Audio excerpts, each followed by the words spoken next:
સર્વ ભગવાનને મારા નમસ્કાર. સતનામ સાહેબ અને ગંગા અને આપણા સાધુ જે સંતોમાં હતો અમારા ગુરુ મહારાજ શ્રી ધનદાસ સાહેબ અને હું નમન કરું છું. તો આપની કૃપાથી જે કાંઈ મહાન પુરુષ જે કાંઈ અંતર જે યાત્રા જે કાંઈ કરી છે તેની જે કાંઈ ખોજ કેવી રીતે કરાય છે, ખોજમાં ખરેખર શું કરવું પડે એ વિશે આપણે આ થોડીક વાણી રજૂઆત કરવી.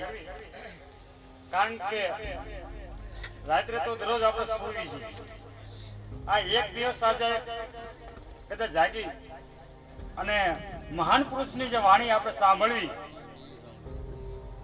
તો એમાંથી એક બે શબ્દ આપણને ઉતરી જાય ને તો આપણું એમાં કલ્યાણ થઈ જાય. તો આપણો આ જ્યાંથી આપણે જન્મ આપણે લીધો છે ત્યાંથી આપણે દોડધામ જ કરતા રહ્યા છીએ, ઉતાવળ જ કરતા રહ્યા છીએ આપણે. પણ ઘડી બે પળની મન પર થોડોક સમય મેળવવો છે. શેના માટે સમય મેળવવો છે? કે આત્મા જ્ઞાન વિશે માટેનો સમય મેળવવો છે. કારણ કે આ જે પ્રકૃતિનો જે કાંઈ નિયમ છે જે સંસારનો, એની મન પર જે કાંઈ સમય છે 24 કલાકનો સમય આપેલો છે. તો 24 કલાકની માલ પર 1 કલાક આપણે ન કાઢી, આપણે પોતાના સ્વયં સ્વરૂપ માટે ન કાઢી, આપણે ભાગે કરશું. આપણે બધા કેટલોક ભાગે કરશું, અનેક જન્મોથી ભાગ કરતા આવ્યા છીએ આપણે. તો ખરેખર આપણે આ જન્મ શેના માટે મળ્યો છે, શેના માટે નથી મળ્યો, આપણે કોઈ વિચાર જ નથી કર્યો. આપણે કોઈ બધાને ધંધો કરવો છે, બધાને રૂપિયા કમાવા છે, બધાને સારું ખાવું છે, સારી મોજ કરવી છે, કોઈની બધાને કોઈ પ્રકારની આડી અવળી વાતો કરવી છે. પણ આમાં જ જિંદગી આપણે ગુજારી દેવી છે. પણ કોઈ દી આપણે એવું નહીં જોયું હોય ખરેખર આપણે આ શરીર મળ્યું છે શેના માટે મળ્યું છે, શેના માટે નથી મળ્યું. પેલા તો આપણે અંદરથી આ ખોજ કરવી જોઈએ આપણે. તો ખરેખર આપણે એ વિશે આજે વાત કરવી તો બધા એક ધ્યાનથી આપણે સાંભળો તો આપણે જે કઈ વાત છે એ ઉતરશે આપણે ભીતર. એટલે કહેવાનું એમ થાય છે કે આજે આપણે જે સંતવાણીનું જે આપણે આયોજન રાખ્યું છે આપણે, અને અમારા બાપુનો આદેશ છે એટલે આપણે બાપુ તો વાણી બોલ્યા છે સંતવાણી, પણ વાણીની અંદર બધું સમજાઈ દીધું છે. અને જે અમારા જે બીજા કલાકારો જે ભાઈઓ છે આપણે મુકેશભાઈ ગેડિયા, છતાં એમને જે કાંઈ વાણી આપણને સંભળાવી છે એની મારી પર આપણને ઘણું બધું આપણને સમજવા આપણને મળ્યું છે. પછી કિશોરભાઈ આપણે કલાકાર, એમને જે કે આપણને વાણી ગાઈ. પછી જે આપણે ભાઈ એક આપણે સુદાસભાઈ છે એમને વાણી જે ગાઈ. બીજા એક છે ભગત છે બીજા ભગત, એમને વાણી ગાઈ. પણ વાણી ખરેખર કોને કહેવાય? વાણી શું છે? વાણી એટલે આપણા ગાવાનો અર્થ શું છે? આ બધું ભેગું કરી આપણે આ બધું કોઈ વિચાર્યું નથી. આ બધું શેના માટે આપણે ભેગું કરી રહ્યા છીએ? શું કામ વાણી આપણે ગૌરાવી રહ્યા છીએ? તો વાણી શું છે? વાણી જે છે એ સાખી છે. એને સાખી કહી શકાય, વાણી કહી શકાય અને એને ભજની કહી શકાય. અને વાણી છે એ અંદર પોતાના સંતોના ભીતરની અંદરની જે કઈ અનુભૂતિ છે, જે ઘટના ઘટી ભીતરમાં જેવો કોઈ અનુભવ થયો છે તેવો જ અનુભવ આપણા દ્વારા એ જે અનુભવ છે એ અનુભવ એક વાણી દ્વારા આપણને સંદેશ પહોંચાડી રહ્યા છે આ સંતો. તો એ સંદેશ આપણે આ જે કલાકારો જે કઈ ગાઈ રહ્યા છે તો એ સંદેશ આપણને એની પાછી આપણે સમજવા મળે છે. અને સંતો જે કઈ વાણી જે બોલે છે એ જે વાણી જે બોલી ગયા છે એ પોતાના જે ભીતરનો જે અનુભવ છે. તો ખરેખર આપણને આ મનુષ્ય દેહ મળ્યો છે તો શેના માટે મળ્યો, શેના માટે નથી મળ્યો, તો પેલા આપણે એ વિશે થોડુંક સમજીએ આપણે. કારણ કે આ જે 5 તત્વોનું શરીર છે, આકાશ, જળ, વાયુ, તેજ, પૃથ્વી, આ 5 શરીર છે. તો આપણો આ જે કઈ દેહનો જે કઈ ઘાટ ઘડાણો છે આપણે માતાના જે ગર્ભમાં આપણે હવે એમાં 2 પ્રકારના કર્મ હોય છે, એક શુભ કર્મ, એક અશુભ કર્મ. હવે શુભ કર્મ કોને કહેવાય ને અશુભ કર્મ કોને કહેવાય? અને કર્મ કેવી રીતે નડે છે? કર્મ ખરેખર છે તો ખરેખર આપણો જે કા મનુષ્ય દેહ આ મળ્યો છે આપણને, એ શેના માટે મળ્યો છે? આપણે વિચાર તો કરો કે આપણે જે માતાના જે ગર્ભમાં આ દેહનું બંધારણ કોને કર્યું છે? આવું દેહનો ઘાટ કોને ઘડ્યો છે? એવો ઘડનારો કોણ પુરુષ છે? આપણે આ પૃથ્વી ઉપર કોઈ પ્રકારનું બાંધકામ કરશું તેમાં કડિયા જોશે, લુહાર જોશે, મિસ્ત્રી જોશે, કેટલી વાયરિંગ વાળા જોશે, પ્લમ્બર વાળા જોશે, બધા જોશે, સિમેન્ટ, રેતી, કપચી બધું તમામ જોશે. પણ આપણે કોઈ દિવસ નિરીક્ષણ કર્યું નથી કે આપણે જે માના જે પેટની અંદર જે ખરેખર આ એક આપણે જળ તત્વની અંદર એક જળ તત્વ અંદર આવવાથી એ જળ તત્વમાંથી આ બધું શરીરનું ઘાટ ઘડ્યો કોણે? અંદર ઘડનારો એવો કોણ છે? એટલે તો રવિ સાહેબે કીધું એ જ એના ઘડનારાને કોઈ પરખો રે, નૂરતે સુરતે એને નીરખો રે, આ કોણે બનાવ્યો રે પવન સરખો રે. ઓ અને કીધું આમાં રવિ સાહેબે આપણે ધ્યાન કી ધुन में ज्योत जलत है मिट्टियो अंधकार अंतर को. હે આવે ને જાવે, બોલે બોલાવે, જ્યાં બોલે બોલાવે ત્યાં પવન સરખો. પણ કહેવાનો એ અર્થ થાય છે કે આ જે દેહ છે એ આપણા અનેક જન્મોની ઉપર છે કે કર્મ જે છે એમાં બે પ્રકારના કર્મ હોય છે, શુભ કર્મ એક શુભ કર્મ.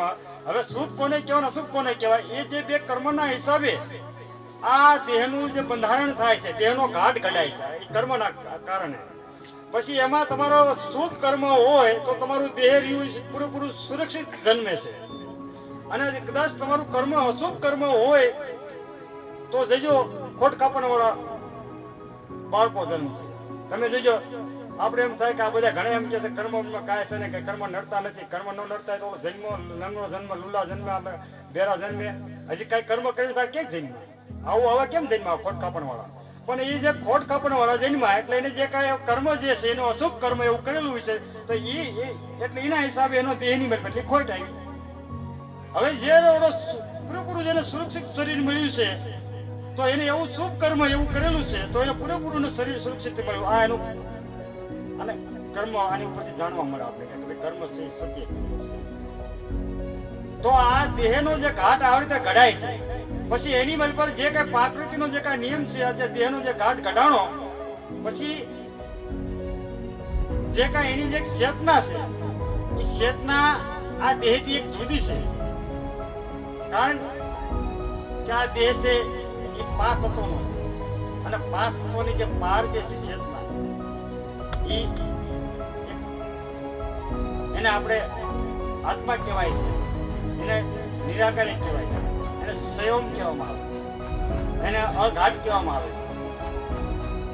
પણ આ દેહ જે ઘાટ દેહનો જે ઘાટ કઢાડો ને એટલે જ્યાંથી વાત કરું જ્યાં જન્મ થયો ને ત્યાં આપણે જે બીજા સગાવાના મળી અને નામ પાડ્યું આપણે કે ફલાણા નામ લાલો, એટલે લાલો લાલો તેને બોલાવે એટલે હું લાલો છું, હું મોટા થતા અંદર કેવું માની બેઠા કે હું લાલો છું, પણ જે ઓલું મૂળ સ્વરૂપ જે આપણું છે એ આપણને ખ્યાલ નથી. આપણે કારણ કે આપણે બધું નામ પકડેલી બેઠા છે.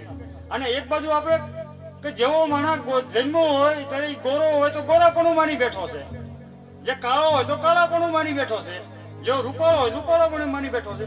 કે જેવો એ બાળકનું જેવું સ્વરૂપ જે છે શરીરનું જેવું સ્વરૂપ એવું સ્વરૂપ ધારણ પોતાના અંદર એવો ભાવમાંથી બંધનમાં આવી ગયેલો છે પુરુષ. આ બધા પુરુષો એવા ભાવ બંધનમાં આવી ગયા છે. કોઈ રૂપાળા છે તેમ હું રૂપાળો છું, કોઈ કાળો છે હું કાળો છું, કોઈ લૂલો છે કોઈ લૂલો છું, કોઈ છે લંગડો છું. પણ ખરેખર આની મારી પર તું ઈ શોધ નહીં, ઈ જે છે એ શરીર છે, પણ શરીરથી તું જે જુદો જે ચેતના જે એ ચેતનાની તને જ્ઞાન નથી. તો આ જે આપણને જ્ઞાન છે આપણું જે આ રૂપ છે એ રૂપ છે આ દેહનું રૂપ છે. આપણું સાચા સ્વરૂપની ખબર જ નથી આપણે. એટલે તો ગંગા સીતે કીધું આત્માના સ્વરૂપની ઓળખાણ કર્યા વિના કે જન્મ મરણના ફેરા નહીં મટે. કે એ જે એ આત્માની આપણને ખબર જ નથી, આત્માનું સ્વરૂપનું આપણે જ્ઞાન જ નથી. આપણે આપણા સ્વરૂપનું જ્ઞાન જ નથી. આપણે આપણા દેહ સ્વરૂપનું જ્ઞાન છે. એટલે આપણે જે વાત કરું કોઈ એમ કે તું સુંદર છો તો આપણે સુંદર બની જાય, કોઈ એમ કે તું હીરો છો તો હીરો બની જાય, કોઈ તો કે આવો છો તો એવો બની જાય. એટલે જેવું જેવું કહેવામાં આવે છે એવા આપણે બની જાય છે. પણ આપણું ખરેખર આપણું જે મૂળ સ્વરૂપ છે એવો આપણે સ્વરૂપમાં આપણે ઉભા નથી રહેતા. આપણા મૂળ સ્વરૂપમાં આપણે ઉભા નથી રહેતા. આપણું મૂળ સ્વરૂપનું આપણે જે જ્ઞાન કોણ કરાવે એવા સદગુરુ જે પુરુષ જેને સ્વયં સ્વરૂપની જેને અનુભૂતિ કરી, જે અનુભવ કર્યો છે ભીતરની મેલ પર, એ આ સ્વયંનો જે અનુભવ કરાવે, એ આ ચેતનાનો જે અનુભવ કરાવે કે ભાઈ તું આ દેહ નથી, આ દેહથી તું જુદો છો. હું એમ વાત કરું છું અત્યારે કે આ દેહ તમે નથી, દેહથી તમે જુદા છો, ચેતના છો. પણ તમને આ નક્કી ન થાય. નક્કી ક્યારે થાય કે એના માટે ભીતરની મેલ પર આપણે ખોજ કરવી પડે, અંદર એ અનુભવ કરવો પડે. એટલે લાલ સાહેબે કીધું શાન મેલે સતગુરી તો હો ભીતર ધ્યાન લગાવવાથી કે શબ્દ કા દોર પકડ કર સુન કર સટ જાવાથી. એટલે લાલ સાહેબ કહે છે શાન મેલે સતગુરી કે એવો કોઈ પુરુષ તમને મળે કે જેવો અંતર જેને પોતે પોતાના સ્વયં સ્વરૂપનો જે અનુભવ કર્યો હોય, અને એ અનુભવ કેમ થાય એ જે સમજાવે તો એને શાન કહેવાય. એટલે કીધું લાલ કે શાન મેલે સતગુરી તો હો ભીતર ધ્યાન લગાવવાથી. એવા સદગુરુ પુરુષ એવો એ જે શાન આપણને સમજાવે અને જે શાન આપણને ઉતરી જાય એટલે આપણે સીધું આપણને ધ્યાન લાગ્યા. અને એના માટે ધ્યાન કરવું પડે. ધ્યાનની અંદર જ્યારે આ અનુભવ થાય છે, જ્યારે આપણે ભીતરની અંદર આ અનુભવ થાય છે આપણે પોતાના જે સ્વરૂપનો. એટલે કબીર સાહેબે કીધું કે દર્શન વિના મત છોડો ધ્યાન, ધ્યાન વિના સબ એ ફોકટ જ્ઞાન. જ્ઞાન ઘણું હોય આપણી પાસે, પણ જ્યાં સુધી દર્શનનો મતલબ એટલે કે જ્યાં સુધી તમારા સ્વરૂપનું તમને જ્યાં સુધી જ્ઞાન નથી ત્યાં સુધી જ્ઞાન નથી નકામું. એટલે કીધું દર્શન વિના મત છોડો ધ્યાન, ધ્યાન વિના સબ એક ફોકટ જ્ઞાન.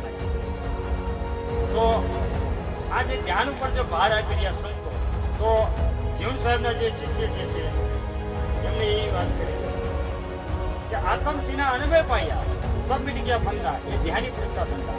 એને એવું કીધું કે જે ફંદા જે હતા એ ફંદા મારા મટી ગયા. ફંદા કેવા કે મારું તારું દીકરું બનાવું, આ ઈચ્છા બધું આપણે અહમ છે, આપણે હું કાંઈક છું એવું બધું આપણે જે અહમ છે આ ફંદા બધા મટી ગયા. એટલે કે જેમ એ પોતાના આત્માને જ્યારે ઓળખો ત્યારે આ બધા ફંદા મટી. પણ આ ફંદા કોને મટે, આ આત્માની ઓળખાણ કોને થાય? કહો ધ્યાન સાધનામાં મળીએ. જ્યારે એ ધ્યાન સાધનાની અંદર જ્યારે આપણે એ અનુભવ થાય છે, આપણે જ્યારે આપણે કોણ છે એ સ્વરૂપનું જ્યારે આપણને જ્ઞાન થાય ત્યારે આપણે દેહ ભાવ મટી જાય છે. આપણો ત્યારે દેહ ભાવ આપણો પૂરેપૂરો મટી જાય છે.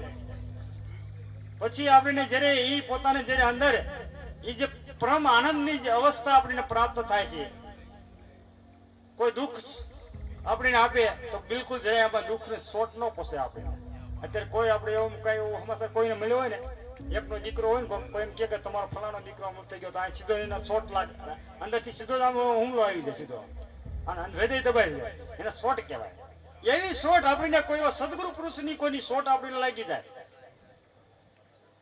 જેમ વાત કરું, ધર્મદાસ જેમ સેવા પૂજા કરી રહ્યા હતા, આરતી કરી રહ્યા હતા, દીવાબત્તી કરી રહ્યા હતા, એમાં કબીર સાહેબ આમ નીકળેલા અહીંયાથી બરાબર. એટલે સાહેબે કીધું કે ધર્મદાસ તું જે કઈ માની રહ્યો છો એમાં હજી તારી ઘણી કમી છે. પણ ધર્મદાસ ને એવું હતું કે હું જે કઈ કરી રહ્યો છું, સેવા પૂજા જે કઈ દીવાબત્તી જે આરતી જે બધું જે કરી રહ્યો છું, એમાં કોઈ વસ્તુ ઘડતું નથી. આવું અંદર પોતાનો અહમ આવી ગયો. એની પાસે ઘણું બધું ખૂબ હતું, ધન કેટલું બધું હતું, કોઈ ધનની કમી નથી. અને છતાં વાત કરું, ઓલા જે શબ્દ જે એવા સાંભળ્યા ને, એટલે સાહેબ ત્યાંથી અમે એક બાજુ વ્યાઈ ગયા. પણ ધર્મદાસે નજર કરી કે હજી મને ઘટે છે એવું મારે અંદર એવું એને વાત કરવાનો હક જ ન થયું કે આવું શું ઘટતું છે મારામાં જીવનની અંદર, કે એવું શું છે. એટલે વિચાર કરવા પડ્યા. પછી ઘરે ગયા તો એને હક શું થયું, રાત્રે એને નિંદર ન આવી. વિચાર કરી રહ્યા કે ખરેખર આ મારે જાણવું પડશે કે મને એમ કે ધન છે, ઘણું બધું છે મારી પાસે, કોઈ વસ્તુની કમી નથી, તો આ હજી કમી કઈ છે બાબતની. અને સાધુ બોલો તો બોલવો પડી, સાધુ મારે ગોતવો પડી, કોણ છે સાધુ કે. એટલે ધર્મદાસ એને ગોતવા નીકળ્યા, પણ સાધુ મળ્યા નહીં. પણ સાધુને જેવો તેવા જોયા એટલે એક ગોતતા ગોતતા ગોતતા ઝાડ નીચે કબીર સાહેબ બેઠેલા, એટલે ધર્મદાસે ત્યાં જોઈ અને બે હાથ જોડે નમન કર્યા. ખરેખર કે મારામાં એવું શું વસ્તુની કે કમી છે. તો સાહેબે કબીર સાહેબે કીધું કે એક જ વસ્તુ કમી છે કે આ જગતની અંદર બધું માણા બધું કરે, દાન ધર્મ બધું તમામ બધી વસ્તુ કરે, પણ જ્યાં સુધી પોતાના જે સ્વયં સ્વરૂપને જ્યાં સુધી અનુભવ ન કરે ત્યાં સુધી વાત કરું ને આ જન્મ મરણના ફેરા ન મટે. કારણ કે આપણે ઘણું બધું કરશું આપણા પૃથ્વી ઉપર, આપણે આ જન્મ લીધો છે, પણ જ્યાં સુધી દરેક મનુષ્યનો આપણો અધિકાર છે આપણા પોતાના આત્મા સ્વરૂપની જે અનુભૂતિ કરવાનો. એમાં એવું નથી કે સાધુ કરે, બ્રાહ્મણ કરે, કોલા ફલાણા અટકવાળા, ફલા જાતિવાળા, એ કોઈ એવું નથી. મનુષ્ય માટેની વાત છે. જેની જે મનુષ્ય જે એવો અવતાર છે કે એમાં જે સમૃદ્ધિ છે, પશુઓમાં સમૃદ્ધિ નથી, મનુષ્યમાં એવી સમૃદ્ધિ છે. એ મનુષ્ય દેહની મેલ પર જ આપણે પોતાના જે સ્વયં સ્વરૂપની જે અનુભૂતિ કરવી છે. એ જે અનુભૂતિ છે એટલે એનો મતલબ એ થાય છે કે જે આપણે પોતે કોણ છે એ પોતાનું આપણને સ્વરૂપનું આપણે વખાણ કરવાની જે વાત કરી રહ્યા છે. એટલે સાહેબે કીધું કે જે પોતાના તારા સ્વયં સ્વરૂપનો જે અનુભવ કરે તો કીધું કે કાંઈ વાંધો નહીં, કે ધર્મદાસે વાત કરું, એ જે વાત કરું એને ઉતરી ગયા, અને એનો એ જે વાત કરું ધર્મદાસનું આજે કલ્યાણ થઈ ગયું. ધર્મદાસનું આજે